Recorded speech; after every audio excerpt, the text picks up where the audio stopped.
वैसा वेरिएबल जो किसी क्लास के अंदर हो लेकिन किसी भी फंक्शन के बाहर हो, ठीक है, अंदर नहीं बाहर हो, क्लास के अंदर हो और किसी भी फंक्शन के बाहर हो, तो उस वेरिएबल को हम लोग क्या बोलेंगे? Instance variable. इंस्टेंस वेरिएबल कहने का मतलब ये हुआ कि ये इंस्टेंस क्या होगा? इंस्टेंस मतलब क्या? ऑब्जेक्ट, ठीक है, उस क्लास के ऑब्जेक्ट का होगा। मतलब अगर हम लोग डायरेक्टली ए को यूज करना चाहते हैं तो नहीं कर सकते, ठीक है। जैसे अगर हम लोग यहाँ बोल रहे हैं कि हम लोग ए का वैल्यू को अगर प्रिंट करना चाहते हैं, ठीक है, तो लिखेंगे value of a equal to, ऐसा अगर हम लोग लिखें और प्लस कॉन्केटिनेशन हम लोग करते हैं यहां से, तो प्लस ए, अगर ऐसा हम लोग करते हैं तो ये क्या करेगा? एरर दे देगा, ठीक है। हम लोग ए का डायरेक्टली एक्सेस नहीं कर सकते हैं। देखो ये एरर में बताएगा। अगर हम लोग सेव करके इसको अगर हम लोग कंपाइल कराते हैं तो देखो बोल रहा है कि non static variable can not B referenced from the static content, ठीक है। प्रॉब्लम यहाँ मतलब क्या कि ये ए जो है वो कैसा वेरिएबल है? Instance variable. इंस्टेंस वेरिएबल है, इसका मतलब वो किसका है? ऑब्जेक्ट का है। और वो ऑब्जेक्ट का है तो हम लोग उसको डायरेक्टली एक्सेस नहीं कर सकते, उसको ऑब्जेक्ट बना करके एक्सेस कर सकते हैं। बात समझ रहा है? दूसरा चीज, पहला चीज ये है कि ये क्या है कि ये एक नॉन स्टैटिक वेरिएबल है, स्टैटिक तो है नहीं, तो नॉन स्टैटिक वेरिएबल को हम लोग स्टैटिक फंक्शन में यूज नहीं कर सकते। जैसे अगर इसको हम लोग स्टैटिक बना दें तो फिर काम हो जाएगा। जैसे अगर हम लोग यहाँ से इंट में जा करके स्टैटिक अगर इसको हम लोग बना देते हैं तो अब ये कोई दिक्कत नहीं, अब ये रन करेगा। देखो अगर कंपाइल कराएं तो कंपाइलेशन हो जाएगा। कैसे हुआ ये? तो जो स्टैटिक वेरिएबल है वो किसी ऑब्जेक्ट का ना हो करके किसका होता है? क्लास का होता है, ठीक है। तो क्लास के अंदर हम लोग उसके अंदर यूज ही कर सकते हैं डायरेक्टली, ठीक है, यहाँ डायरेक्टली यूज कर सकते हैं। ऐसे भी वो स्टैटिक है तो स्टैटिक फंक्शन सेम हो गया, कल दोनों क्लास का है तो क्लास में कहीं भी यूज कर सकते हैं। लेकिन अगर इसको हम स्टैटिक ना रखें, डायरेक्टली है, तो वो क्या है? एक इंस्टेंस वेरिएबल है। और अगर इंस्टेंस वेरिएबल है तो ये ओनली ऑब्जेक्ट के थ्रू से कॉल होगा। अब ऑब्जेक्ट कैसे बनता है जावा में? तो जावा में ऑब्जेक्ट बनाने के लिए हम लोग सबसे पहले क्या लिखते हैं? क्लास का नाम तो हेलो, ठीक है। उसके बाद ऑब्जेक्ट का नाम, क्या ये ऑब्जेक्ट होता है? ओबीजे क्या होता है? आइडेंटिफायर। ये जनरली होता क्या है? ओबीजे यहाँ है क्या?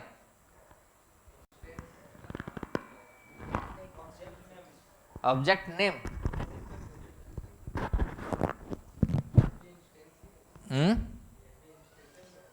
ओबीजे, अच्छा, इसको बोलते हैं रेफरेंस वेरिएबल, ठीक है।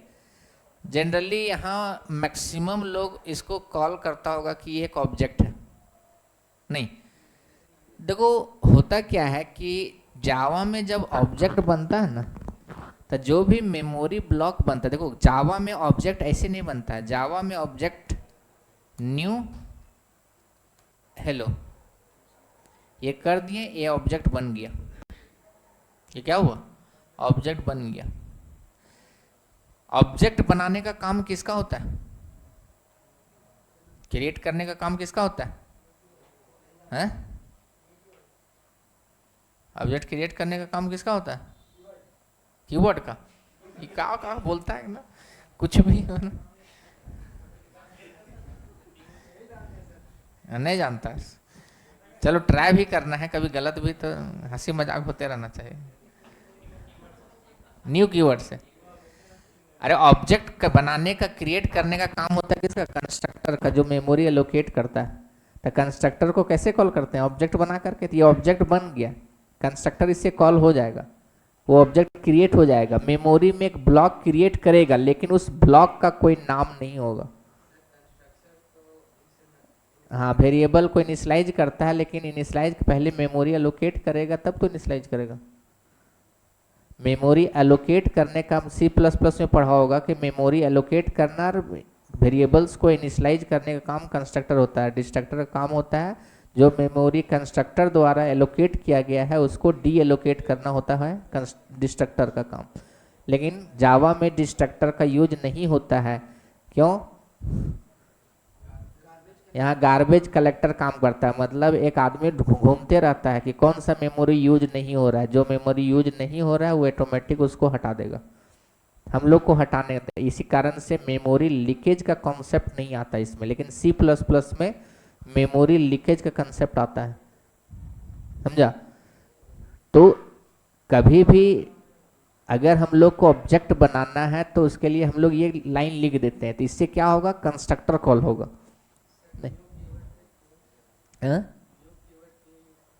New keyword dynamic memory allocate करने के लिए। हम लोग जानते हैं जावा में जितना भी मेमोरी एलोकेशन होता है वो डायनेमिक होता है।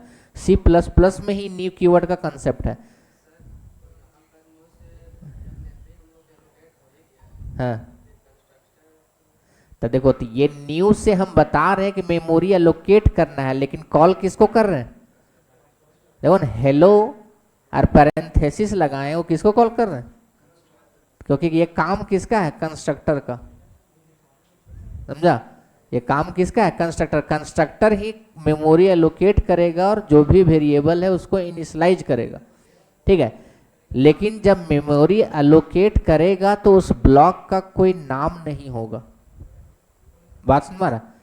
जैसे हम लोग वेरिएबल बनाते हैं इंट ए, ठीक है, तो एक ब्लॉक बनता है जिसका नाम होता है उस ब्लॉक का नाम ए, और उसी ए के नाम से हम लोग उस मेमोरी को क्या कर सकते हैं? यूज कर सकते हैं।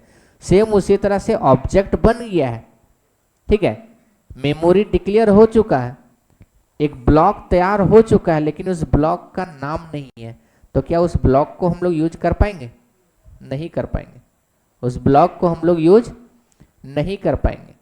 तो ब्लॉक का यूज करेंगे कैसे? फिर उस ब्लॉक को यूज कैसे करेंगे? तो हम लोग क्या करेंगे कि जो भी ब्लॉक बना है उसको एक वेरिएबल में, जैसे हम लोग क्या करते हैं पॉइंट, जैसे एक किसी भी मेमोरी का एड्रेस हम लोग पॉइंटर में रखते हैं ना, तो जावा में कोई पॉइंटर का तो रोल है नहीं। जावा में हम लोग पॉइंटर को तो यूज नहीं कर सकते।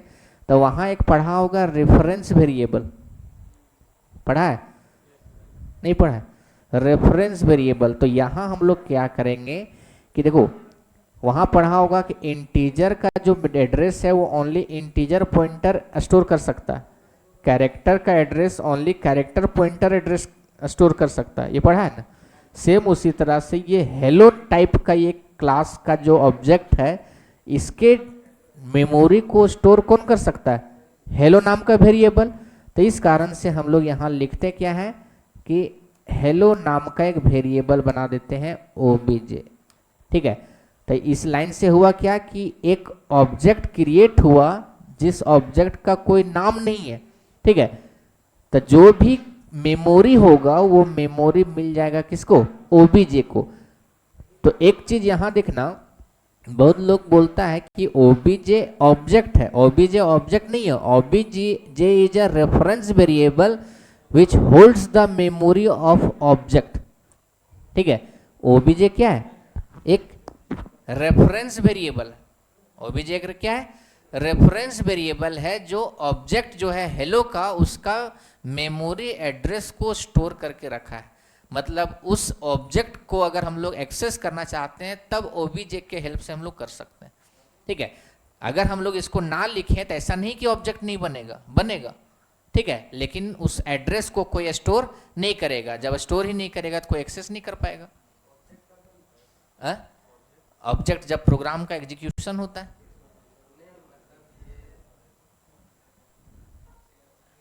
क्या? ठीक है, अब जैसे इस ए को यूज करना चाहते हैं तो हम लोग यहां से यूज कर सकते हैं ओबीजे डॉट लगा करके ए। अगर ऐसा हम लोग यूज करें तो ये हम लोग को 10 प्रिंट करके दे देगा। जैसे अगर हम लोग कंपाइल करें तो कंपाइल हो गया, और रन करें तो देखो value of a equal to क्या दे दिया? 10। बात समझ में आया? तो इस तरह से हम लोग क्या करते हैं, ऑब्जेक्ट बनाते हैं, क्लास बनाते हैं, इंस्टेंस वेरिएबल बनाते हैं।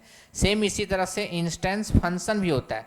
जैसे अगर हम लोग लिखें कि पब्लिक वॉइड फन, ठीक है, एक फन नाम का फंक्शन बनाए और इसके अंदर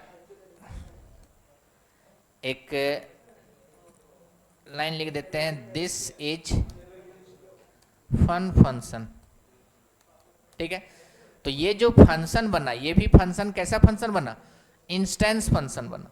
ये कैसा फंक्शन है, इंस्टेंस फंक्शन है। अगर इस फंक्शन को अगर यूज करना चाहते हैं तो हमको किसके थ्रू से यूज कर सकते हैं, इंस्टेंस के थ्रू से, मतलब ऑब्जेक्ट के थ्रू से। डायरेक्टली हम लोग एक्सेस कर नहीं सकते, ठीक है। हाँ, अगर ये स्टैटिक फंक्शन होता, अगर ये स्टैटिक फंक्शन होता, जैसे अगर इसका एक्सेस अभी करना है तो क्या डायरेक्ट हम लोग फन नाम से कॉल कर सकते हैं इसको, नहीं कर सकते, ठीक है।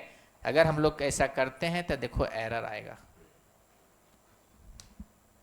क्या एरर आ रहा है कि non static method fun can not be reference from the static, ठीक है, कॉन्टेक्स्ट। ऐसा हम लोग यहां नहीं कर सकते।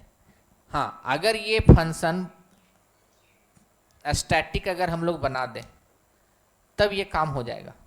अगर हम लोग ऐसा करते हैं तब ये काम हो जाएगा। देखो कंपाइल हो गया और रन कराते हैं तो देखो दिस इज फन फंक्शन काम कर रहा है।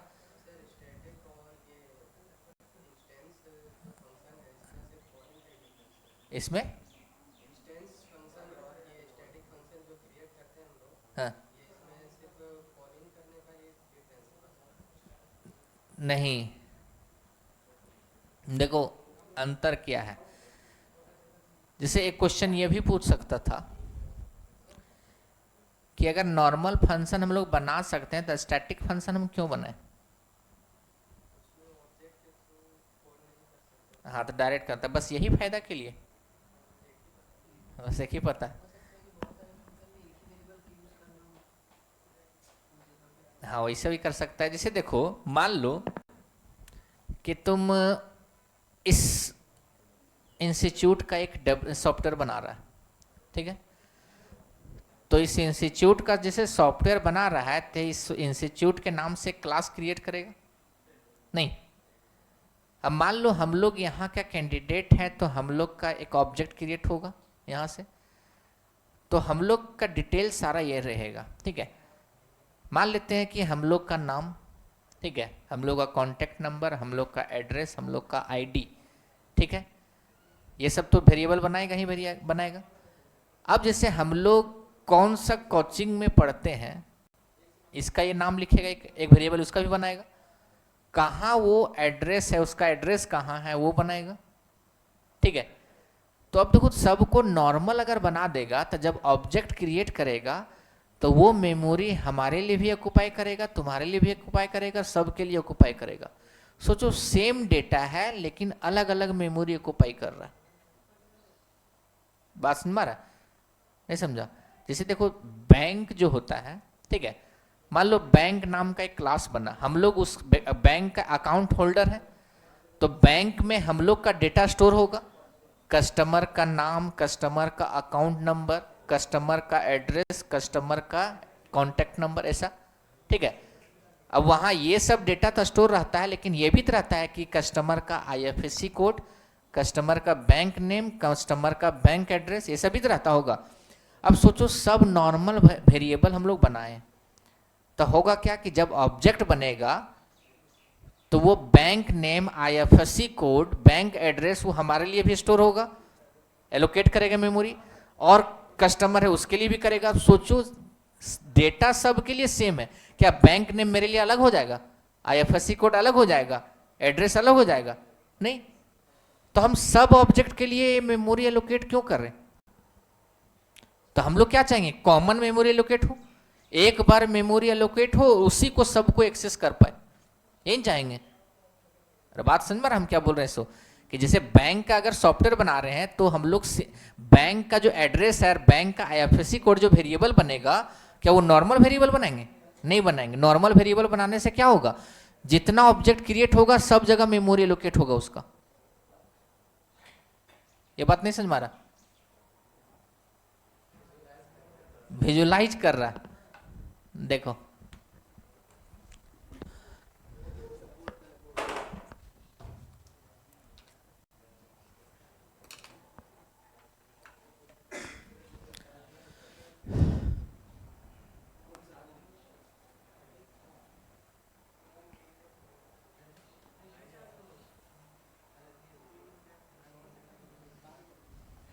देखो जैसे क्लास क्रिएट किया, ठीक है, बैंक नाम का, ठीक है।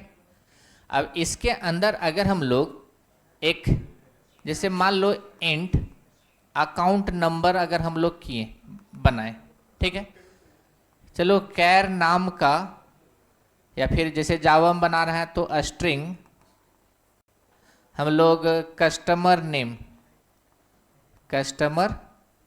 नेम नाम का वेरिएबल बनाया, ठीक है, ये हो गया। अब मान लेते हैं कि स्ट्रिंग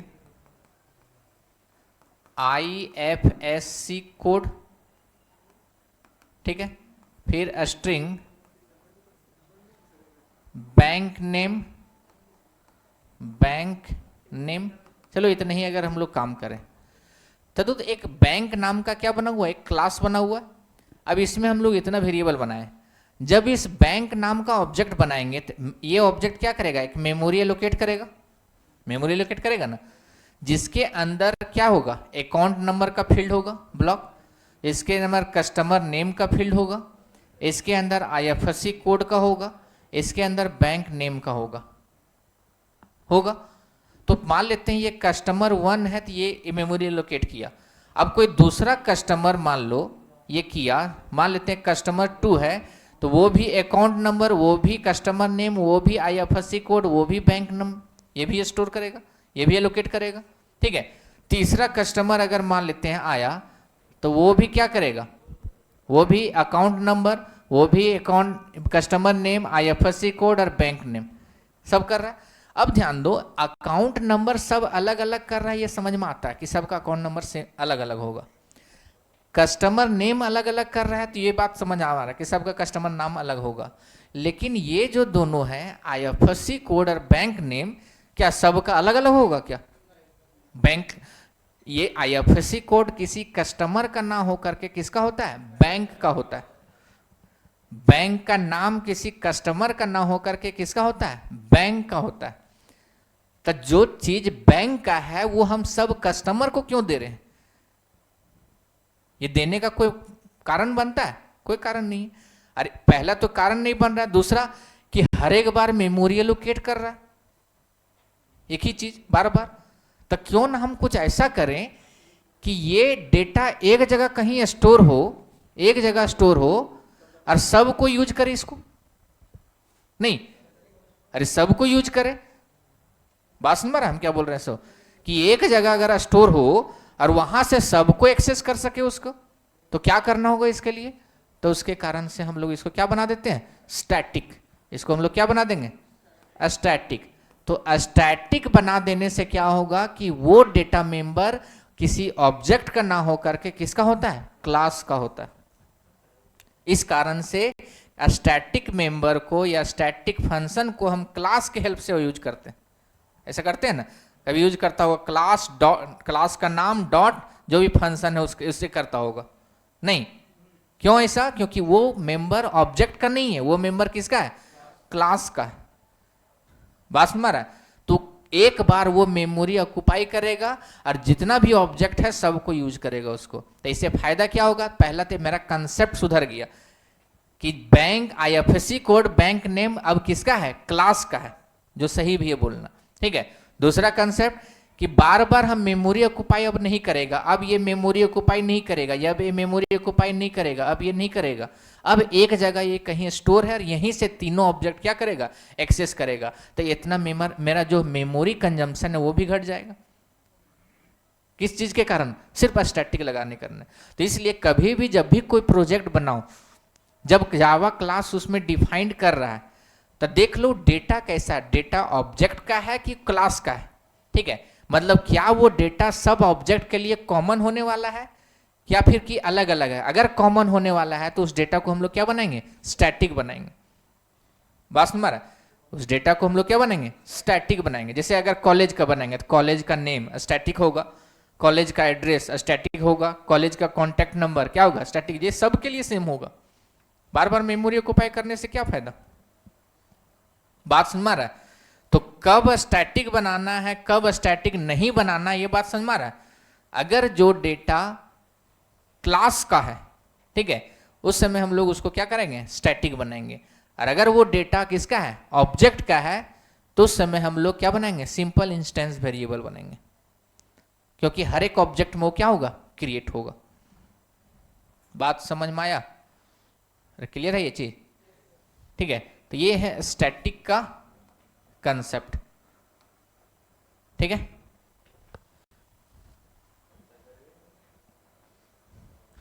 ठीक है, तो जैसे अगर हम लोग यहाँ इंस्टेंस वेरिएबल बनाए, अभी देखो स्टैटिक बना दिए, तो डायरेक्टली हम लोग क्लास का है तो डायरेक्टली हम लोग एक्सेस कर दिए, ऑब्जेक्ट बनाने का जरूरत नहीं पड़ा। लेकिन अगर ये स्टैटिक अगर हम लोग नहीं बनाते हैं तो ये किसका हो गया, ऑब्जेक्ट का हो गया।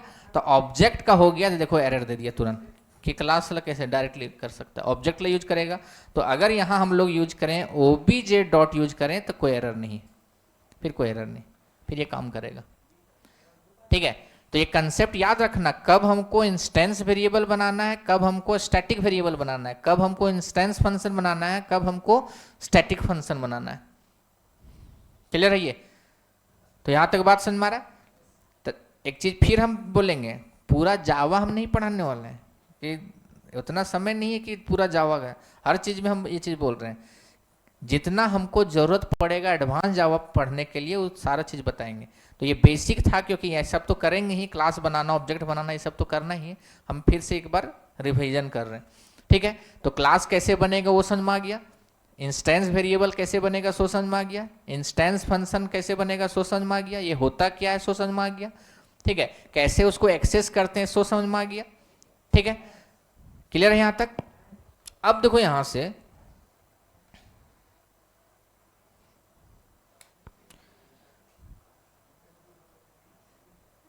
अगर हम लोग जैसे सेम नाम का दो फंक्शन अगर बना लेते हैं, ठीक है, जैसे पब्लिक, हम लोग दो फंक्शन इस तरह से बना लिए और यहां हम लोग इंट एक्स कर दिए, ठीक है।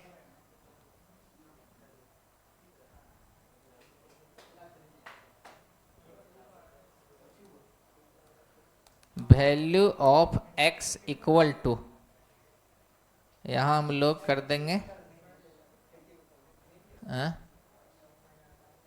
एक्स, ठीक है।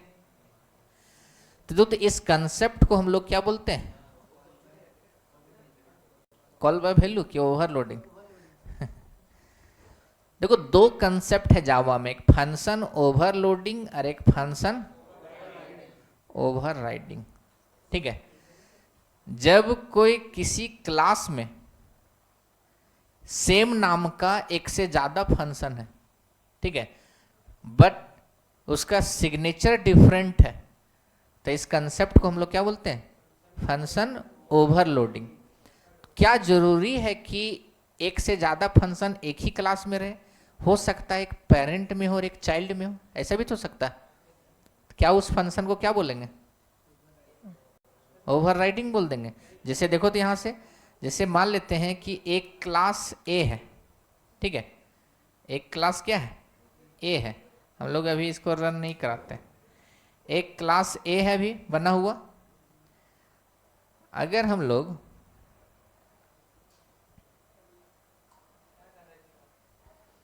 हिल जाता है क्या, हाँ?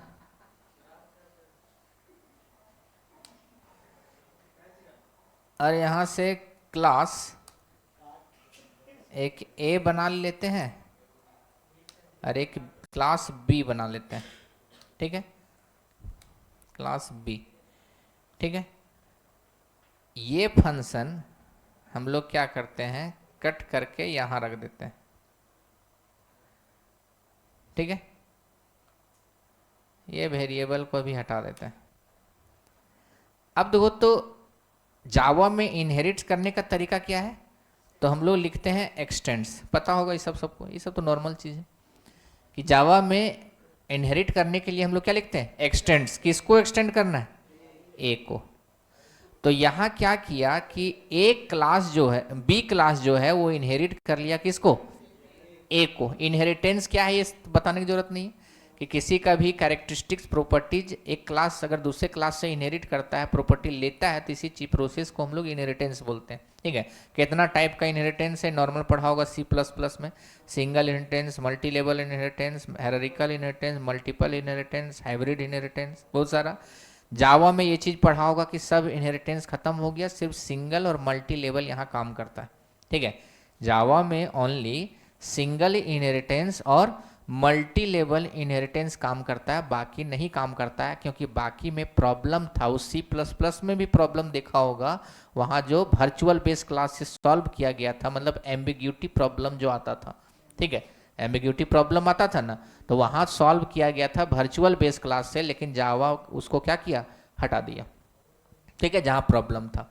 तो ये हमारा कौन सा इनहेरिटेंस हो रहा है? Single inheritance. इस इनहेरिटेंस को हम लोग क्या बोलेंगे?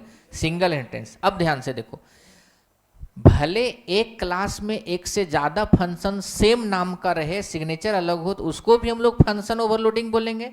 या फिर एक फंक्शन बेस क्लास में रहे और एक फंक्शन डिराइव्ड क्लास में रहे, लेकिन दोनों का नेम सेम रहे, ठीक है, सिग्नेचर अलग है, तो इसको भी हम लोग क्या बोलेंगे? फंक्शन ओवरलोडिंग ही बोलेंगे, ओवरराइडिंग नहीं बोलेंगे, ओवरलोडिंग ही है।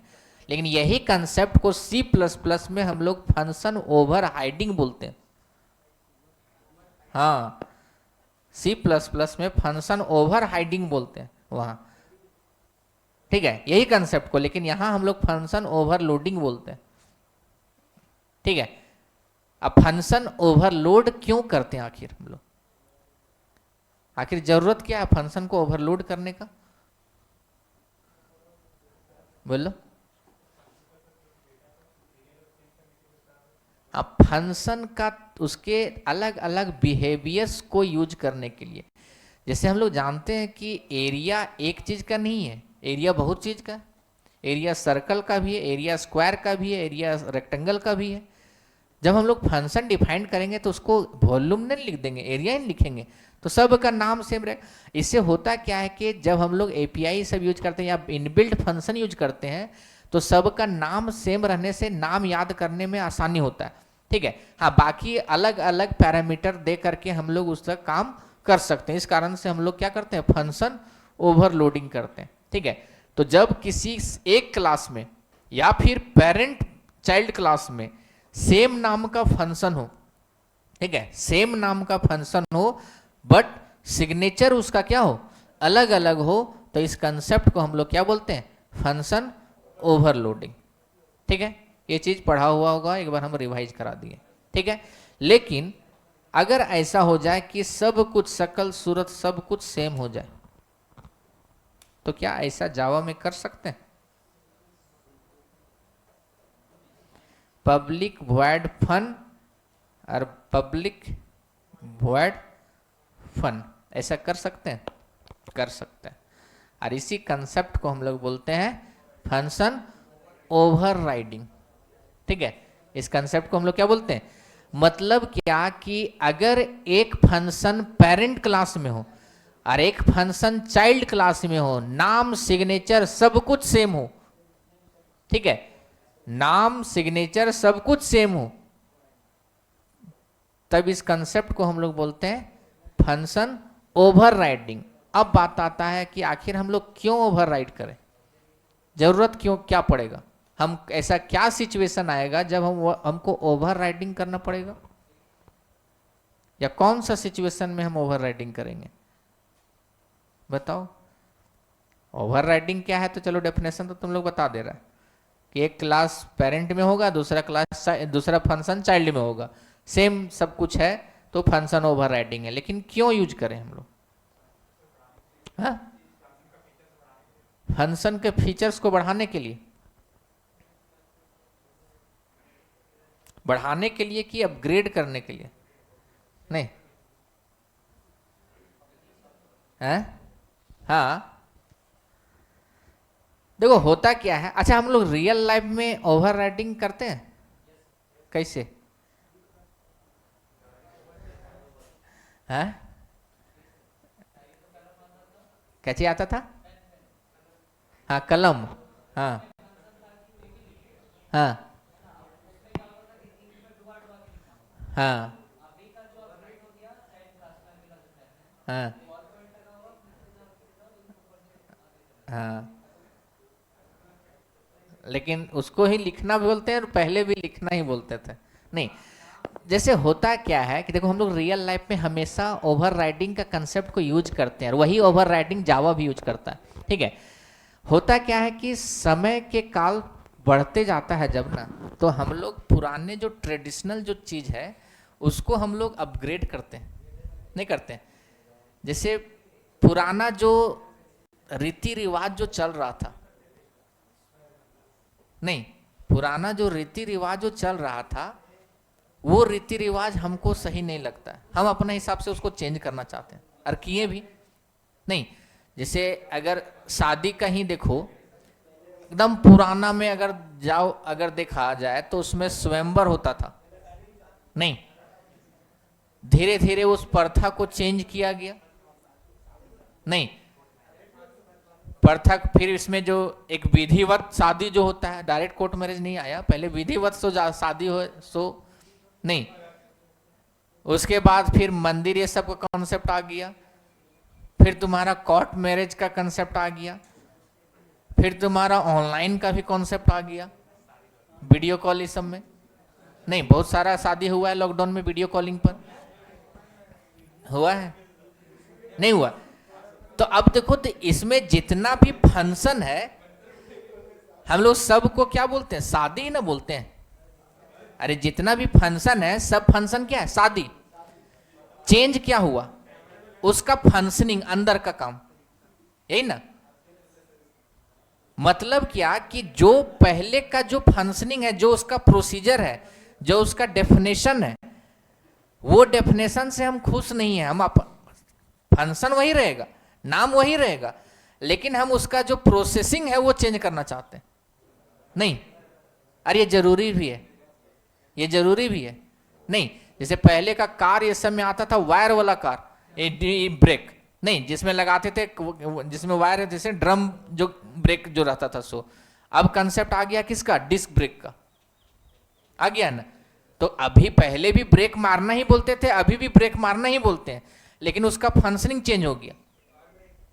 अभी पावर ब्रेक आ गया है ना, बात सुन मारा। तो क्या अभी ब्रेक मारना नहीं बोलते हैं उसको? अभी भी बोलते हैं, पहले भी बोलते थे, लेकिन चेंज क्या हुआ? उसका फंक्शनिंग चेंज हुआ। तो वही चीज है कि मान लेते हैं कि ये इसका पेरेंट है ए और ए पेरेंट है बी। ए में जो फंक्शन डिफाइंड है उस डेफिनेशन से हम सही खुश नहीं है, हम सेटिस्फाइड नहीं है। हम चाहते हैं कि फंक्शन वही रहे लेकिन हम उसका डेफिनेशन यूज नहीं करेंगे, हम उसका डेफिनेशन अलग करेंगे। और ये जरूरत भी है, रियल लाइफ में हम लोग करते भी हैं ओवर राइडिंग। नहीं कि पहले का जो परंपरा था उसको हम नहीं मानना है, हम अपना परंपरा सेट करेंगे। नहीं, बाकी फंक्शन वही रहेगा। तो देखो यहाँ फंक्शन वही है, ये बोलता था ये चीज किया, हम उसको बोले नहीं हम चेंज कुछ करेंगे, ठीक है, हम यहाँ कुछ और लिखेंगे, मतलब इसका डेफिनेशन को हम क्या कर रहे हैं? चेंज कर रहे हैं। बाकी सब कुछ सेम है, बाकी सब कुछ क्या है? सेम है। तो जब एक फंक्शन पेरेंट में रहे, सेम फंक्शन सेम स्ट्रक्चर का फंक्शन एक चाइल्ड में रहे, तो इस सिचुएशन में हम लोग उस फंक्शन को बोलेंगे क्या? कि ये फंक्शन ओवर राइडिंग हो रहा है, ठीक है। और जरूरत क्या पड़ेगा? तो उस फंक्शन के फंक्शनैलिटी को चेंज करना।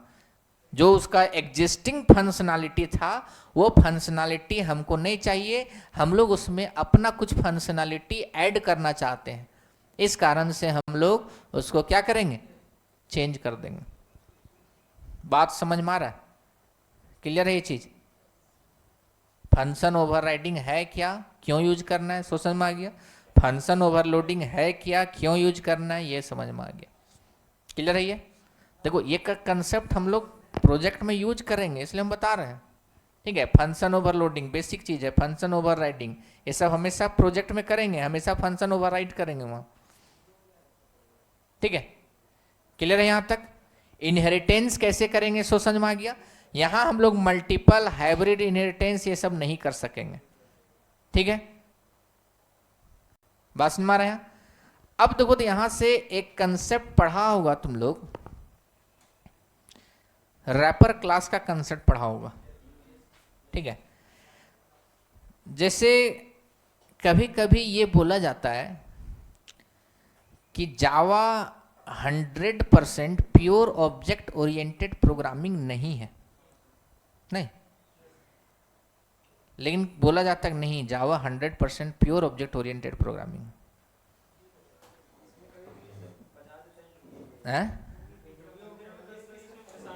हाँ, देखो होता क्या है, सो देखो कि अगर हम लोग एक वेरिएबल बनाएं इंट a इक्वल टू 10 ऐसा लिखें, ठीक है, इंट a इक्वल टू हम लोग क्या लिखें 10, pure object oriented programming concept का मतलब ये हो गया कि डेटा जब भी रहेगा तब वो ऑब्जेक्ट के फॉर्म में रहेगा।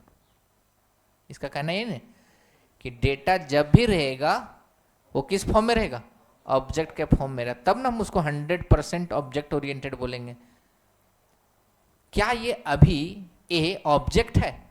नहीं, इंट तो एक वेरिएबल है सिंपल।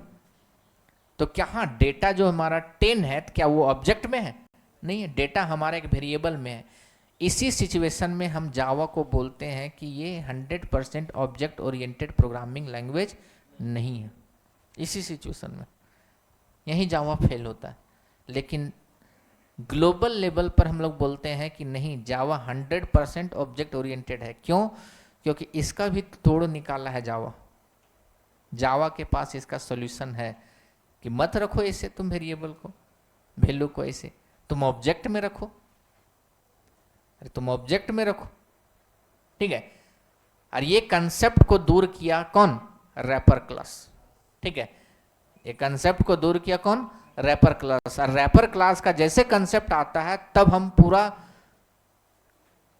सियोरिटी के साथ बोल सकते हैं कि जावा 100% ऑब्जेक्ट ओरिएंटेड, क्योंकि वहां एक का जो वैल्यू 10 है वो भी ऑब्जेक्ट के फॉर्म में रहेगा। तो हम लोग इसको ऐसा भी रख सकते हैं, तो क्लास यूज कर सकते हैं, क्या? इंटीजर क्लास, ठीक है। और यहां ए क्या है? ए क्या है? एक रेफरेंस वेरिएबल। इंटीजर एक क्लास है तो उसका एक वेरिएबल बनाया तो कैसा वेरिएबल हो गया? Reference variable. इक्वल टू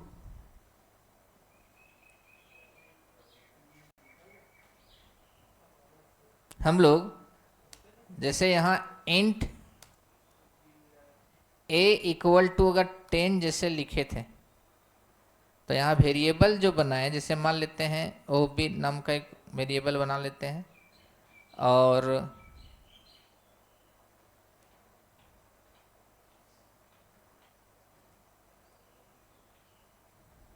ये वेरिएबल बन गया। अब OB dot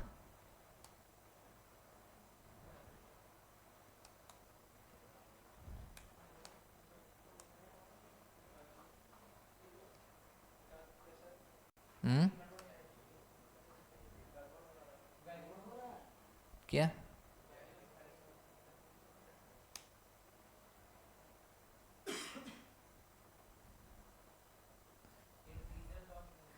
integer dot value of ए होता है ना। हाँ वही गड़बड़ लग रहा है। यहाँ से integer dot INTEGER integer dot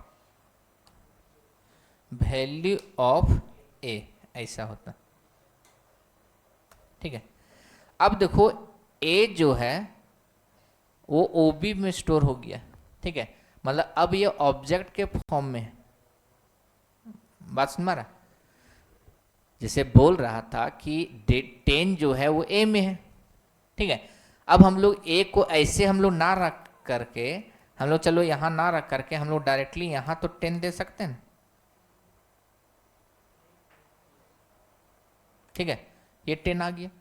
अब देखो 10 डेटा स्टोर है लेकिन वो नॉर्मल वेरिएबल नहीं है, ऑब्जेक्ट में स्टोर है। बात सुन रहा? अब ये किस में है? ऑब्जेक्ट में स्टोर है। तो जो कहना था कि जावा ऑब्जेक्ट ओरिएंटेड नहीं है, अब कोई नहीं बोल सकता है कि ऑब्जेक्ट ओरिएंटेड नहीं, क्योंकि डेटा यहाँ किस फॉर्म में है, ऑब्जेक्ट के फॉर्म में। तो रैपर क्लास आ जाने के कारण हम लोग बोल सकते हैं कि जावा क्या है, 100% ऑब्जेक्ट ओरिएंटेड है। तो इस तरह से किसी भी डेटा को ऑब्जेक्ट के फॉर्म में स्टोर कर सकते हैं, ठीक है। और अगर इसका यूज करना चाहते हैं तो इसको यूज भी कर सकते हैं, ठीक है। हम लोग इसको अगर यूज करना चाहें तो जैसे अगर ये चीज़ अगर हम लोग कट करके यहाँ रख दें, और अगर यूज करना चाहें यहाँ तो हम लोग यूज कर सकते हैं। कैसे यूज करेंगे, तो लिखेंगे ob डॉट, ठीक है, इंट वैल्यू,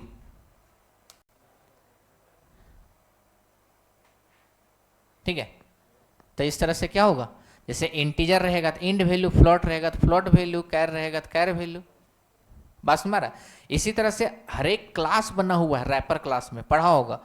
इंट के लिए, इंट वैल्यू के लिए क्या बना है, इंटीजर। कैर के लिए क्या बना है, कैरेक्टर। फ्लोट के लिए फ्लोट ही है। बुलेन के लिए बुलेन ही है। बस हमारा लॉन्ग के लिए लॉन्ग ही है, डबल के लिए डबल ही है, ठीक है। तो इस तरह से बस कैपिटल लेटर से लिखा गया है। तो जावा में हम लोग जानते हैं कि क्लास का नाम हमेशा किस में लिखते हैं, कैपिटल में। ये मस्ट नहीं है, बस एक rule, as a rule follow होता है, ठीक है, कि क्लास का नाम हमेशा किससे लिखो, कैपिटल लेटर से। अब देखो हम लोग वैल्यू को ऑब्जेक्ट में स्टोर भी करवा लिए और उसको हम लोग एक्सेस भी कर लिए, लेकिन हम लोग कोई भी नॉर्मल वेरिएबल यूज नहीं किए, ठीक है। तब यहाँ हम लोग बोलेंगे कि जावा 100% क्या है, ऑब्जेक्ट ओरिएंटेड प्रोग्रामिंग है। क्लियर है ये, ठीक है। जैसे अगर हम लोग अगर ऐसा हम लोग यूज करते हैं कि एक वेरिएबल बनाते हैं string a equal to double quote में अगर हम लोग 10 लिख दिए, ऐसा कर सकते हैं ऐसा या। लेकिन अब जैसे यहाँ देखो, हमको इसको इंटीजर वेरिएबल में अगर देना है, मान लेते हैं कि ए बी एक वेरिएबल है जिसका ए का वैल्यू हमको देना है, तो क्या ये सही होगा देना? अभी डायरेक्टली नहीं होगा, क्योंकि एक स्ट्रिंग में है और एक किस में है, वेरिएबल इंटीजर में है। तो यहाँ एक प्रॉब्लम होगा, इनकॉम्पेटेबल डेटा टाइप, नहीं कॉम्पेटेबल नहीं है। तो हमको क्या करना होगा, इस स्ट्रिंग को कन्वर्ट करना होगा किस में, इंटीजर में। अब यहाँ भी हम लोग के लिए काम देगा कौन, रैपर क्लास, ठीक है। तो रैपर क्लास से हम लोग कैसे कन्वर्ट करेंगे, तो लिखेंगे इंटीजर डॉट, क्या यूज करते हैं, पार्स इंट, और वेरिएबल का नाम, तो वेरिएबल का नाम क्या है, ए। तो देखो ए जो है वो कन्वर्ट करके ए बी को अपना वैल्यू दे देगा, जो चला जाएगा 10, ठीक है। तो कभी भी अगर हम लोग डेटा टाइप कन्वर्जन अगर हम लोग करेंगे तो उस समय हम लोग रैपर क्लास का नाम लिखेंगे और डॉट लगा कर पार्स फंक्शन का यूज करेंगे। इंट रहेगा तो इंट, फ्लॉट रहेगा तो फ्लॉट, कैर रहेगा तो कैर, डबल रहेगा तो डबल, लॉन्ग रहेगा तो लॉन्ग, ठीक है। पार्स लिखाएगा बस वहां से चेंज होगा, इंटीजर है तो इंट, फ्लॉट है तो फ्लॉट, डबल है तो डबल। क्लियर? तो इस तरह से हम लोग डेटा को कन्वर्ट भी कर सकते हैं एक डेटा से दूसरे डेटा में। क्लियर है ये? अरे यहां तक क्लियर है? बात समझ में आ रहा है यहां तक? तो हम लोग क्या क्या कंसेप्ट सीख लिए, क्लास बनाना, ऑब्जेक्ट बनाना, instance function, instance variable, static function, static variable, inheritance करना, फंक्शन ओवरलोड करना, फंक्शन ओवरराइड करना, क्यों करते हैं सो समझ गए। रैपर क्लास का थोड़ा कंसेप्ट देखें, उसमें ऑब्जेक्ट में डेटा को स्टोर करके देखें, हम लोग कन्वर्जन करके देखें। यहाँ तक हम लोग देखें, जो पढ़ा हुआ है सबको एक बार रिवीजन हो रहा होगा तुम लोग का, क्योंकि हम लोग कोर जावा पढ़ रहे हैं, कोई नया चीज़ नहीं है, ये सब पढ़ा हुआ है तुम लोग को। हमको ज़रूरत पड़ेगा आगे, इसलिए हम एक बार रिवाइज करवा दे रहे हैं, ठीक है। कोई दिक्कत यहाँ तक? अब देखो, जो हम लोग को जो सबसे ज़्यादा जो ज़रूरत पड़ता है, ये ज़रूरत पड़ता है हम लोग को इंटरफेस और एब्स्ट्रैक्ट क्लास, ठीक है। सबसे ज़्यादा हम लोग प्रोजेक्ट में भी यूज करेंगे एब्स्ट्रैक्ट और इंटरफेस का, ठीक है। पढ़ा होगा एब्स्ट्रैक्ट क्लास और इंटरफेस, क्या होता है एब्स्ट्रैक्ट क्लास? डेटा को हाइड करके रखता है। अच्छा, तो प्राइवेट अगर एक्सेस स्पेसिफायर दे देते हैं तो हाइड करके नहीं रखेगा?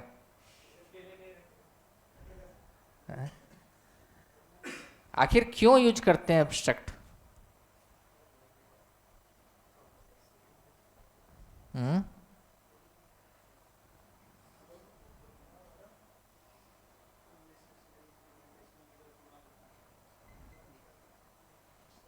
पता है आखिर क्यों एब्स्ट्रैक्ट यूज करते हैं? बताओ।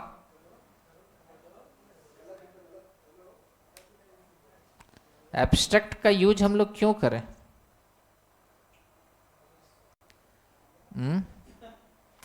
देखो, दो कंसेप्ट होता है, एक एब्स्ट्रैक्ट क्लास और एक एब्स्ट्रैक्ट फंक्शन। नहीं, एब्स्ट्रैक्ट मेथड। जैसे हम लोग जावा में फंक्शन को मेथड बोलते हैं, नहीं है फंक्शन ही मेथड बोलते हैं, क्या है तो फंक्शन ही। तो हम लोग दो टर्म यूज करते हैं, एक एब्स्ट्रैक्ट क्लास और एक एब्स्ट्रैक्ट मेथड। तुमको समझ में आ रहा है कुछ? नहीं? चलो, हैं ओवर जा रहा है तो घर जाना है तो जा सकती है, या बैठना चाहते हो तो बैठो। हैं? हैं? क्या पढ़ रही है वहाँ? अरे तो HTML और जावा लेना देना बहुत दूर तक है। वो एक मतलब अलग चीज है वो, ये प्रोग्रामिंग लैंग्वेज है, वो एक मार्कअप डिजाइनिंग। HTML किसी को भी समझ में आता है, आर्ट्स वाले लोग भी पढ़ता है। जावा ये है,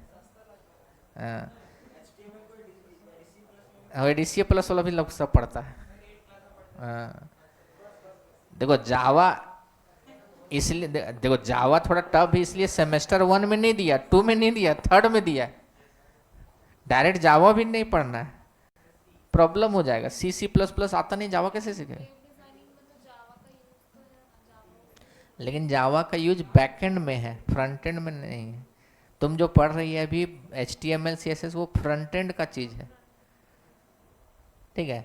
यूज तो है जावा का, लेकिन जावा का यूज अभी कर नहीं सकती है तुम, जब तक तुम कोई एक बेसिक लैंग्वेज नहीं सीख लेती है। अरे हम जो ये पढ़ा रहे हैं इससे जावा तुम कभी नहीं सीख पाएगी। ये तो हम रिवीजन समझो करवा रहे हैं, हम जावा थोड़ी पढ़ा रहे हैं, नहीं समझे? अरे जावा हम देखो स्टार्ट किए कोर जावा, हम कहाँ इनहेरिटेंस और कहाँ एब्स्ट्रैक्ट क्लास तक चले गए। यही चीज हाँ, चाहे खत्म भी कर देंगे आज। अरे जावा पढ़ने में 1 साल लगता है। सेमेस्टर में हम लोग पढ़ाते हैं तो 6-7 महीना लगाते हैं वहाँ। अब 6-7 महीना का चीज 1-2 घंटा में खत्म करना, तब कहाँ से समझ में आएगा? इन लोग को भी समझ में आ रहा है थोड़ा बहुत, पढ़ा इसलिए समझ में आ रहा है, और पढ़ा इसलिए हम इससे पढ़ा रहे हैं, नहीं तो थोड़ी इतना होता। अरे तुम लोग को समझ में आ रहा है ना कुछ? हाँ देखो, एब्स्ट्रैक्ट, देखो दो चीज है, एब्स्ट्रैक्ट क्लास और एब्स्ट्रैक्ट मेथड। जब कोई क्लास के नाम के आगे एब्स्ट्रैक्ट कीवर्ड का यूज करते हैं तो उस क्लास को हम लोग बोलते हैं एब्स्ट्रैक्ट क्लास। और अगर कोई मेथड के डिक्लेरेशन के समय अगर एब्स्ट्रैक्ट कीवर्ड का यूज करते हैं तो उस समय एब्स्ट्रैक्ट मेथड। अब बात है क्यों बनेंगे हम लोग? डेटा एब्स्ट्रैक्शन को अचीव करने। क्या एब्स्ट्रैक्ट क्लास से क्या हम पूरा तरह से डेटा एब्स्ट्रैक्शन को अचीव कर लेते हैं? तो फिर क्यों करें? है? तो एब्स्ट्रैक्ट क्लास के हेल्प से हम लोग डेटा एब्स्ट्रैक्शन को 0 to 100% अचीव कर सकते हैं। 0 to 100% समझ में आ रहा है? हम लोग अगर ऐसा भी कर सकते हैं कि एक जरा सा भी डेटा एब्स्ट्रैक्शन ना हो रहा, या हो सकता है 100% हो रहा है, या हो सकता है उसके बीच में लाइक कर रहा है 30%, 20%, 50%। वो डिपेंड करता है किस तरह से हम लोग क्लास बनाए। देखो सिचुएशन देखो, जैसे अगर हम लोग एक क्लास बनाते हैं एक पर्सन नाम का, ठीक है, पर्सन का क्या होगा? कुछ नाम होगा नहीं, स्ट्रिंग मान लेते हैं नेम, ठीक है। पर्सन का क्या होगा, एड्रेस होगा, स्ट्रिंग एड्रेस, मान लेते हैं। दो फीचर्स यहां दिए। अब देखो तो एक और क्लास हम लोग बनाते हैं, जैसे इस कोचिंग का अगर हम लोग ऐप बनाए, ठीक है, तो यहां या तो कोई स्टूडेंट है या तो कोई स्टाफ है, दो ही है नहीं। अरे यहां कोचिंग में या तो कोई स्टाफ है या तो कोई स्टूडेंट, ठीक है। तो अगर एक क्लास हम लोग बनाते हैं स्टाफ, ठीक है, तो मान लेते हैं इंट का एक स्टाफ आईडी होगा, स्टाफ आईडी, ठीक है, और स्ट्रिंग स्टाफ नेम, ये चीज हो गया। और सेम उसी तरह से एक और क्लास होगा जो होगा किसका, स्टूडेंट का, ठीक है। स्टाफ नेम नहीं करना, स्टाफ डेजिग्नेशन कर देते हैं, स्टाफ डेजिग्नेशन। फिर स्टूडेंट क्लास एक बनाए जिसमें इंट स्टूडेंट आईडी और फ्लोट स्टूडेंट परसेंटेज। ये 3 क्लास हम लोग बनाए, ठीक है। अब देखो तो यहां से स्टाफ जो होगा तो स्टाफ का नाम होगा और स्टाफ का एड्रेस तो होगा। तो हम लोग क्या कर दिए, एक्सटेंड कर दिए किसको, पर्सन। अरे देखो ना, कोई भी स्टाफ होगा तो वो पर्सन तो होगा ना, नहीं होगा, पर्सन तो होगा। और कोई स्टूडेंट भी होगा तो वो भी तो एक पर्सन होगा, नहीं होगा, होगा ही।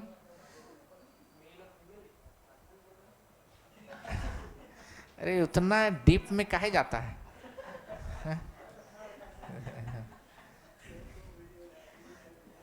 यहाँ सिंपल हम लोग पर्सन बस नाम और उसका एड्रेस ले रहे हैं, ठीक है। तो एक पर्सन हम लोग डिफाइंड किए जहां 2 डेटा टाइप हम लोग किए, एक नेम और उसका एड्रेस। एक स्टाफ होगा जो उसका स्टाफ आईडी और डेजिग्नेशन होगा, और एक स्टूडेंट होगा स्टूडेंट आईडी और उसका परसेंटेज होगा। और ये जो डेटा है ये दोनों को मिलना चाहिए, इसलिए हम लोग देखो जो ग्लोबल है दोनों का है। अब बोलेगा कि ये चीज हम लोग यहां भी कर सकते हैं, तो यहां भी कर, 2 जगह करने से क्या होगा, 2 जगह मेमोरी लेगा। तो हम 2 जगह क्यों करें, हम एक जगह जो ग्लोबल है उसको कर देते हैं, जिसको चाहिए वो हम लोग दे दिए उसको। क्लियर, एक यहां तक बात समझ में आया कैसे हम लोग कर दे सकते हैं।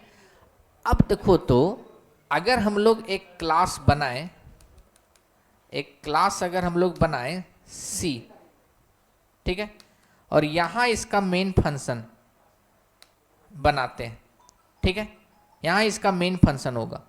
अब देखो यहां से इस कोचिंग में हम बोले या तो कोई स्टाफ है या तो क्या है, स्टूडेंट है। तो जो इस कोचिंग में है वो रियल लाइफ में एग्जिस्ट भी करेगा, जो जो ऑब्जेक्ट है। तो ऑब्जेक्ट कौन कौन है, या तो स्टूडेंट है या तो स्टाफ है, या तो स्टूडेंट है या तो क्या है, स्टाफ है। एक मिनट, हाँ सर यही है हजारीबाग में, बोलिए। हाँ हाँ 9:30 बजे।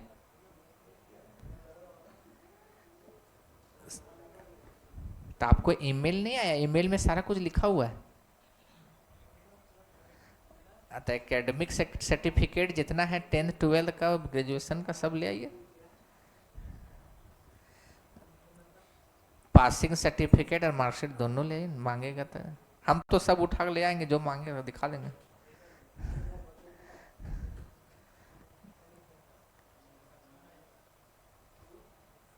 नहीं निकालने होले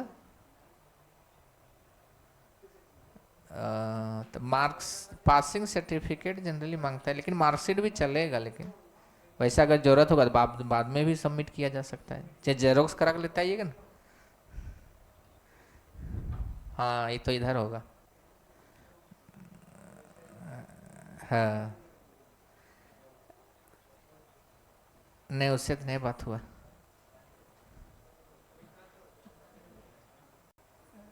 तब भेज दिए थे ना, उसी का प्रिंट निकाल लीजिए। हाँ हाँ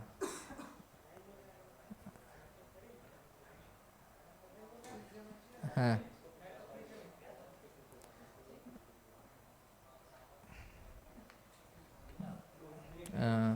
हाँ, जो है लेते आइए ना उसको।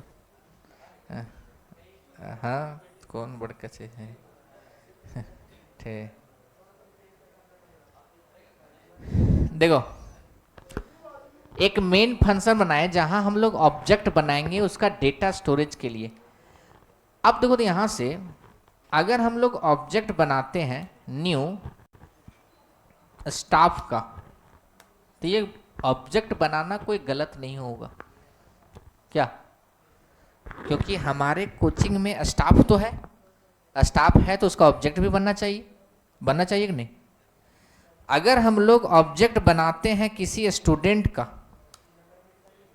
किसी स्टूडेंट का, तो ये भी बनना कोई गलत नहीं है, क्योंकि हमारे कोचिंग में स्टूडेंट भी है। नहीं, जो रियल में एग्जिस्ट करता है उसका ऑब्जेक्ट तो बनना चाहिए। लेकिन अगर कोई गलती से बना लेता है पर्सन का ऑब्जेक्ट, तो यहां पर्सन कौन है? अरे पेरेंट्स थोड़ी, यहां पर्सन है, तो अपने से काहे सोचता हो उतना। बात समझ में, हम क्या बोलना चाह रहे हैं कि हम अपना कोचिंग में एक क्लास बनाए हैं, या तो इसमें स्टूडेंट है या तो कोई स्टाफ है, ठीक है?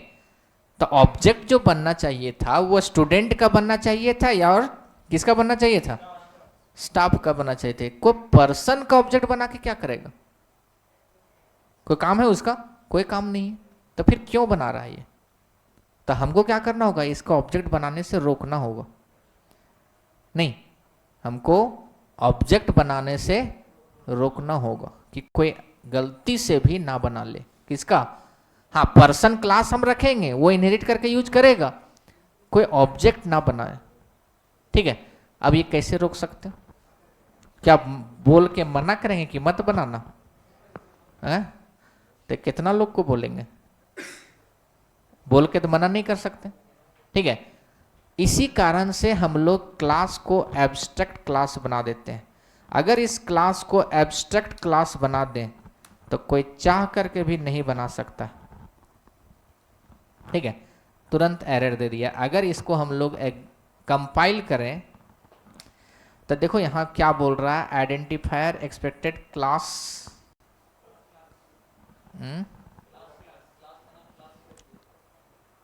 एक मिनट, क्या था?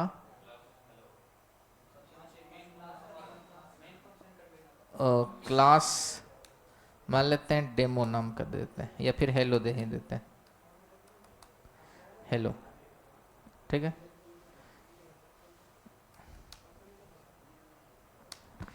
अब तो यहां से क्या बोल रहा है कि person is abstract can not be instantiated. Person जो क्लास है वो एक एब्स्ट्रैक्ट क्लास है that can not be instantiated, मतलब that can not create any object. मतलब पर्सन क्लास का ऑब्जेक्ट आप नहीं बना सकते। क्यों? क्योंकि आप उसको एब्स्ट्रैक्ट क्लास बनाए, तो जो हम लोग चाहते थे वो कर दिए नहीं। अब कोई चाह करके भी अगर ऑब्जेक्ट बनाना चाहे तो क्या बना सकता है? क्या नहीं बना सकता, एरर दे देगा तुरंत।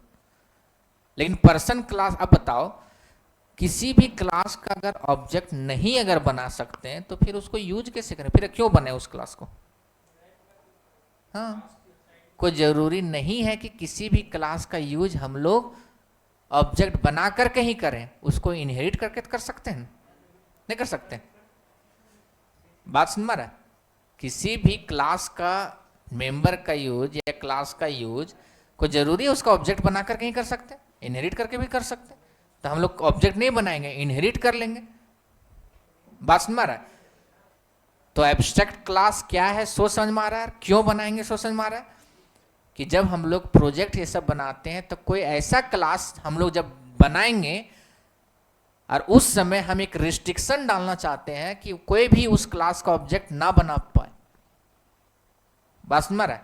उस समय हम लोग उस क्लास को क्या बना देंगे? एब्स्ट्रैक्ट बना देंगे, ठीक है। और जब कोई क्लास को एब्स्ट्रैक्ट कीवर्ड से हम क्वालिफाई करते हैं तो उस क्लास को हम लोग क्या बोलेंगे, एब्स्ट्रैक्ट क्लास। और उस क्लास को फिर इंस्टेंशिएट नहीं किया जा सकेगा, कोई भी उसका ऑब्जेक्ट नहीं बना पाएगा। क्लियर है ये क्या है सो बताएं, क्यों बनाएंगे, किस सिचुएशन में बनाएंगे सो बता दिए। क्लियर है ये। अब देखो यहां हम लोग एब्स्ट्रैक्ट क्लास तो बात समझ में आया, एक एब्स्ट्रैक्ट फंक्शन होता, ठीक है, एब्स्ट्रैक्ट फंक्शन है। अब जैसे अगर हम चाहते हैं कि चाहे स्टूडेंट हो चाहे वो स्टाफ हो, अगर इस कोचिंग से जुड़ना चाहता है तो उसका रजिस्ट्रेशन होना मस्ट है। बात समझ में आ रहा, उसका रजिस्ट्रेशन होना मस्ट है। तो अगर हम लोग एक फंक्शन अगर हम लोग बना देते हैं कि वॉइड रजिस्ट्रेशन, रजिस्ट्रेशन हम लोग यहीं इसका डिक्लेरेशन कर दिए, ठीक है, यहीं इसका हम लोग क्या कर दिए, डिक्लेरेशन कर दिए। तो अगर ये फंक्शन हम लोग यहाँ बना दें ऐसा, तो क्या ऐसा मस्ट है कि पर्सन और स्टूडेंट रजिस्ट्रेशन करेगा ही करेगा? कोई मस्ट नहीं है। बिना रजिस्ट्रेशन, देखो ना, रजिस्ट्रेशन दे दिए, ये रजिस्ट्रेशन पर्सन और स्टूडेंट में जा रहा है, देखो ना, सॉरी स्टाफ और स्टूडेंट में जा रहा है, लेकिन वो क्या उसको डिफाइंड कर रहा है? नहीं कर रहा, ये उसको डिफाइंड नहीं कर रहा। तो फिर हम रिस्ट्रिक्ट कहाँ किए? वो तो बिना रजिस्ट्रेशन का भी रह सकता है, लेकिन ये रूल के हिसाब से गलत है कि अगर कोचिंग में आया है तो बिना रजिस्ट्रेशन का कैसे होगा? रजिस्ट्रेशन जैसे कॉलेज में तुम लोग जाता है तो बिना रजिस्ट्रेशन का पढ़ सकता है क्या? नहीं पढ़ सकता। अरे बिना एडमिशन का पढ़ सकता है, जैसे हम लोग एडमिशन में ही बना लें एक फंक्शन, तो बिना एडमिशन का कैसे हो गया? बात समझ में नहीं पड़ेगा, इससे थोड़ी है, नहीं पड़ेगा।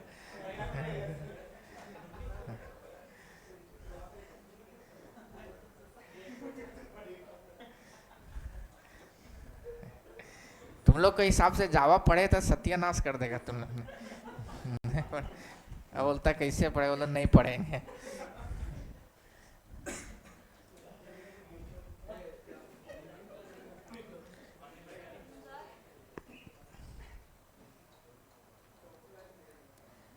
क्लियर है ये? कहना क्या चाह रहे हैं हम, समझ में आ रहा है कि हम चाह रहे हैं कि जो भी स्टाफ हो या फिर जो भी स्टूडेंट हो वो बिना अपना रजिस्ट्रेशन करवाए हुए ना रहे। अगर वो जुड़ा हुआ है इस इंस्टीट्यूशन से तो उसको अपना रजिस्ट्रेशन करवाना होगा। तो चलो हम रजिस्ट्रेशन फंक्शन बना दिए, तो क्या रजिस्ट्रेशन फंक्शन बना दिए तो क्या इन लोग बना रहा है? नहीं बना रहा, इग्नोर कर रहा है हम लोग को।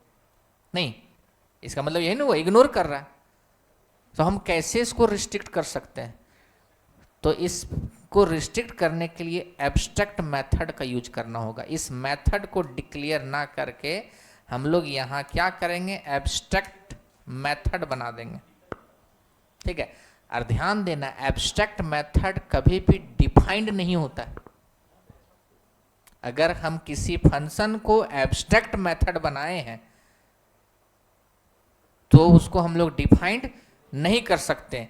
अब ध्यान दो, एक फंक्शन एब्स्ट्रैक्ट मेथड बना हुआ और एक और हम लोग वर्ड हम लोग एक एग्जाम नाम का बनाते हैं,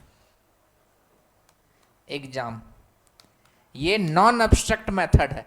इसी कारण से हम लोग एब्स्ट्रैक्ट में बोलते हैं कि एब्स्ट्रैक्ट क्लास में एब्स्ट्रैक्शन 0 to 100% होता है।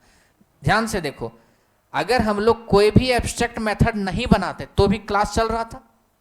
अरे तो भी क्लास में कोई एरर था क्या? नहीं था। तो उस समय एब्स्ट्रैक्शन क्या था? 0%। उस समय 0% था। अगर हम लोग ये फंक्शन नहीं बनाए थे एग्जाम, तब भी कोई एरर नहीं था। अभी एक ही फंक्शन है, एब्स्ट्रैक्ट मेथड है, इस समय हमारा एब्स्ट्रैक्शन कितना है? 100% नहीं है। और एक और फंक्शन अगर हम लोग बना दिए जो एक एब्स्ट्रैक्ट है और एक नॉन एब्स्ट्रैक्ट है, अभी हमारा एब्स्ट्रैक्शन कितना है? 50% नहीं है।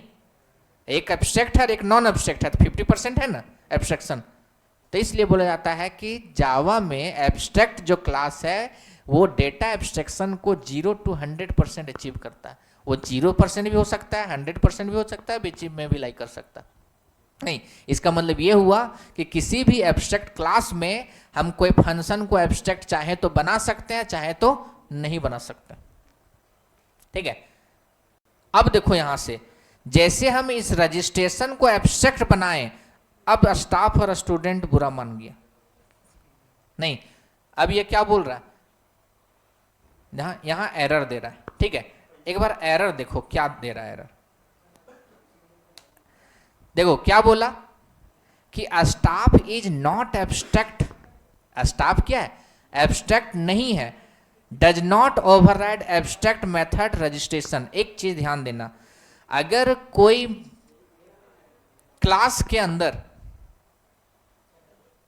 देखो कंसेप्ट को समझना क्या कि बहुत यूज होगा आगे, इसलिए हम इसमें जोड़ दे रहे हैं। अगर कोई एब्स्ट्रैक्ट क्लास है तो उसके अंदर एब्स्ट्रैक्ट मेथड हो सकता है या फिर नहीं भी हो सकता है, कोई दिक्कत नहीं। लेकिन अगर किसी क्लास के अंदर एब्स्ट्रैक्ट मेथड है तो उस क्लास को भी एब्स्ट्रैक्ट होना होगा। ये दो बात समझ में आया। अगर कोई क्लास एब्स्ट्रैक्ट क्लास है तो उसके अंदर एब्स्ट्रैक्ट मेथड हो या ना हो कोई फर्क नहीं पड़ता, हो सकता है, रह सकता है इसे। लेकिन अगर किसी क्लास के अंदर एब्स्ट्रैक्ट मेथड है तो उस क्लास को एब्स्ट्रैक्ट होना होगा। अब देखो ये स्टाफ और ये स्टूडेंट, ये दोनों किसको इनहेरिट किया है, पर्सन क्लास को। और पर्सन क्लास को इनहेरिट किया है तो पर्सन क्लास के पास जो भी मेथड है, जो भी है, वो भी ले लिया होगा इसका। ठीक है, तो इसके पास एक एब्स्ट्रैक्ट मेथड है और इसके पास एब्स्ट्रैक्ट मेथड है तो इसके अंदर भी चला गया, दोनों के अंदर एब्स्ट्रैक्ट मेथड। अब क्लास के अंदर एब्स्ट्रैक्ट मेथड है लेकिन क्लास एब्स्ट्रैक्ट नहीं है, ये तो गलती है ना। तो वही गलती यहां बोल रहा है। देखो जब रन कराए तो हम लोग यहां क्या बोला कि staff is not abstract, staff यहां एब्स्ट्रैक्ट नहीं है, and does not override abstract method registration, और ये ओवरराइड इसको नहीं किया। बात समझ रहा है। अब क्या इसका सॉल्यूशन है, तो एक सॉल्यूशन ये है कि इसके, देखो ये एरर हटाने का सॉल्यूशन क्या है कि हम इस क्लास को भी क्या कर दें, एब्स्ट्रैक्ट बना दें। इस क्लास को भी हम लोग क्या बना दें, एब्स्ट्रैक्ट बना दें, तो मेरा काम हो जाएगा। देखो एरर यहां से चला गया, अब यहां भी एब्स्ट्रैक्ट बना देंगे तो यहां से भी एरर चला गया। लेकिन अगर एब्स्ट्रैक्ट बना दिए तो क्या फिर इसका ऑब्जेक्ट बना सकते हैं? अब जब कोचिंग है तो स्टाफ ही नहीं रहेगा और स्टूडेंट ही नहीं रहेगा तो कौन रहेगा फिर? ये तो फिर गलत हो जाएगा, ये तो फिर गलत हो जाएगा ना। अगर हम लोग इस दोनों को एब्स्ट्रैक्ट बना दें तो फिर एक और रूल बोलता है कि अगर कोई एब्स्ट्रैक्ट क्लास है तो उसका ऑब्जेक्ट नहीं बनाया जा सकता। एक रूल ये भी तो था ना। तो अगर हम स्टाफ और स्टूडेंट को भी एब्स्ट्रैक्ट बना दें तो फिर उसका ऑब्जेक्ट नहीं बना सकते। अब ऑब्जेक्ट नहीं बना सकते तो वो रियल वर्ल्ड में आएगा ही नहीं, एग्जिस्ट ही नहीं करेगा, तो फिर फायदा क्या हुआ? तो इसलिए इसको हम लोग एब्स्ट्रैक्ट नहीं बनाएंगे क्योंकि ये रियल वर्ल्ड एंटिटी है स्टाफ और स्टूडेंट, इसको हम लोग एब्स्ट्रैक्ट नहीं बना सकते। तो दूसरा उपाय क्या है? तो हम लोग जो भी एब्स्ट्रैक्ट मेथड है उसको यहाँ क्या कर लें, ओवरराइड कर लें, मतलब उसका बॉडी दे दें। मतलब यहाँ इसका बॉडी दे दें वॉइड रजिस्ट्रेशन। मतलब दिख रहा है, मजबूर कर दे रहा है रजिस्ट्रेशन करने को, तुमको करना होगा रजिस्ट्रेशन। अब ये बॉडी दे रहा है, इसका मतलब क्या? बॉडी दे रहा है इसका मतलब क्या? बॉडी डिफाइंड करो तुम अपना, मतलब रजिस्ट्रेशन तुम करो। अरे ये काम इसको भी करना होगा, किसको? स्टूडेंट को। Void registration. जब तक ये दोनों लिखेगा नहीं, बॉडी नहीं देगा, तब तक वो नहीं मानेगा कि तुमको रजिस्ट्रेशन करना होगा। अब जैसे देखो दोनों का बॉडी दे दिए, कोई एब्स्ट्रैक्ट क्लास नहीं बनाए, अब एरर खत्म हो गया, अब कोई एरर नहीं है। बात समझ में आया? तो एब्स्ट्रैक्ट मेथड क्यों बनाना जरूरी है, सो समझ में आया? द रूल क्या है कि अगर कोई क्लास एब्स्ट्रैक्ट है तो उसके अंदर एब्स्ट्रैक्ट मेथड हो भी सकता है और नहीं भी हो सकता है, पहला रूल। दूसरा रूल, अगर किसी क्लास के अंदर एब्स्ट्रैक्ट मेथड है तो उस क्लास को भी एब्स्ट्रैक्ट होना होगा, नहीं तो उस मेथड को बॉडी देना होगा। ठीक है। तीसरा रूल, किसी भी एब्स्ट्रैक्ट क्लास का हम लोग इंस्टेंशिएट नहीं कर सकते, मतलब उसका ऑब्जेक्ट नहीं बना सकते। क्लियर है? एक और रूल देखो, अगर ये क्लास एब्स्ट्रैक्ट है तो अगर हम लोग यहां एक वेरिएबल बनाए इंट ए ऐसा, देखो तो एरर दे रहा है, इंट ए एरर दे रहा है। ऐसा तो हम लोग करते थे क्लास में, एक वेरिएबल बनाए सिंपल इंट ए, एक एरर दे रहा है। कोई बताएगा क्यों एरर दे रहा है? क्या इंट ए बनाना गलत है? बना सकते हैं और बनाए भी हैं। नहीं बना सकते हैं। जैसे देखो यहां से, यहां इंट स्टाफ आईडी बनाए तो एरर दिया है क्या? नहीं दिया है। देखो इंट ए जैसे अगर यहां से कर देगा, ये एब्स्ट्रैक्ट क्लास है, तो अगर यहां से हम लोग CLS कर दें और कंपाइल करें, देखो person is abstract can not be instantiated ना, कहाँ गया?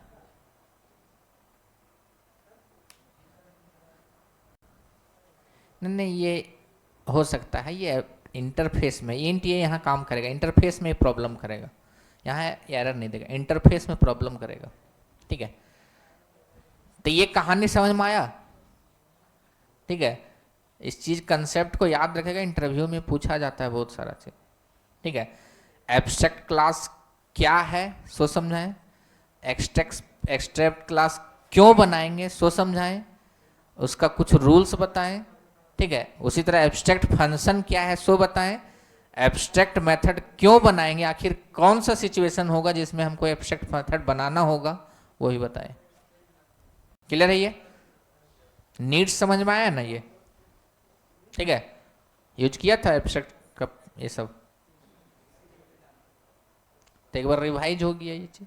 ठीक है, अब देखो एब्स्ट्रैक्ट अगर था, जानना है बस 5 मिनट और, नहीं पढ़ाएंगे आगे, एक चीज बताना है, बस 5 मिनट और रुको।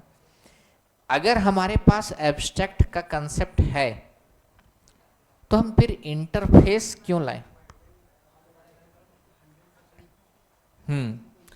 तो 100% डेटा को, एब्स्ट्रैक्शन को अचीव करने के लिए एब्स्ट्रैक्ट क्लास में क्या है कि हमको डेटा एब्स्ट्रैक्शन 100% अचीव नहीं हो रहा है, उसमें 0 भी हो रहा है, 100 भी हो रहा है, 50 भी हो रहा है, 20 भी हो रहा है। क्या हम लोग रिस्ट्रिक्टेड हैं? नहीं है रिस्ट्रिक्टेड। ठीक है, एब्स्ट्रैक्ट क्लास में रिस्ट्रिक्टेड नहीं है, बात समझ में आ रहा है? एब्स्ट्रैक्ट क्लास में रिस्ट्रिक्शन नहीं है। ठीक है, हम लोग यहां डेटा एब्स्ट्रैक्शन को टोटली अचीव नहीं कर सकते, इस कारण से लाया गया क्या? इंटरफेस। बहुत लोग ये बोलता है कि मल्टीपल इनहेरिटेंस को अचीव करने के लिए लाया गया इंटरफेस को। अरे वो गलत है, उल्टा है, इंटरफेस आया तब मल्टीपल इनहेरिटेंस अचीव हो गया। दोनों का बोलना अलग अलग है। अरे मल्टीपल इनहेरिटेंस को अचीव करने के लिए लाया गया इंटरफेस को, ये नहीं है मल्टीपल इंटरफेस आया तब मल्टीपल इनहेरिटेंस अचीव हो गया, उसके रीजन से नहीं लाया गया। रीजन क्या था? तो एब्स्ट्रैक्ट क्लास में टोटली हम लोग डेटा एब्स्ट्रैक्शन नहीं कर सकते थे, और डेटा एब्स्ट्रैक्शन जरूरी होता है सिक्योरिटी के लिए। नहीं, सिक्योरिटी के लिए डेटा एब्स्ट्रैक्शन ही ना काम करेगा। डेटा एब्स्ट्रैक्शन मतलब क्या? जो इनिशियल चीज है उसको हाइड करना और बैकग्राउंड डिटेल्स को हाइड करना और बाकी सबको शो करना, ये ना। तो ये 100% एब्स्ट्रैक्ट क्लास में नहीं हो पा रहा था, इस कारण से लाया गया कंसेप्ट किसका? इंटरफेस का। इस कारण से कंसेप्ट लाया गया किसका? इंटरफेस का। बात समझ में आ रहा है? अब ये इंटरफेस क्या होता है, कैसे काम करता है, क्यों आखिर ये है, ये पढ़ेंगे हम लोग नेक्स्ट क्लास में। लेकिन थोड़ा सा कोर जावा और पढ़ के आना तुम लोग, बाकी कोई डाउट होगा तो पूछना। कोर जावा थोड़ा पढ़ो, तब जाके एडवांस जावा में आएगा। जितना एडवांस जावा में यूज होगा वो हम सब लगभग बताएंगे। ठीक है, लगभग बताएं, कुछ कुछ और जो बाकी है वो सब बताएंगे, तब जाएंगे हम लोग एडवांस जावा में। ठीक है, लेकिन तुम लोग पढ़ के आना एक बार कोर जावा, लगभग पढ़ाओगे, एक बार रिवीजन कर लेना एक बार। क्लियर? मिलते हैं फिर नेक्स्ट क्लास में।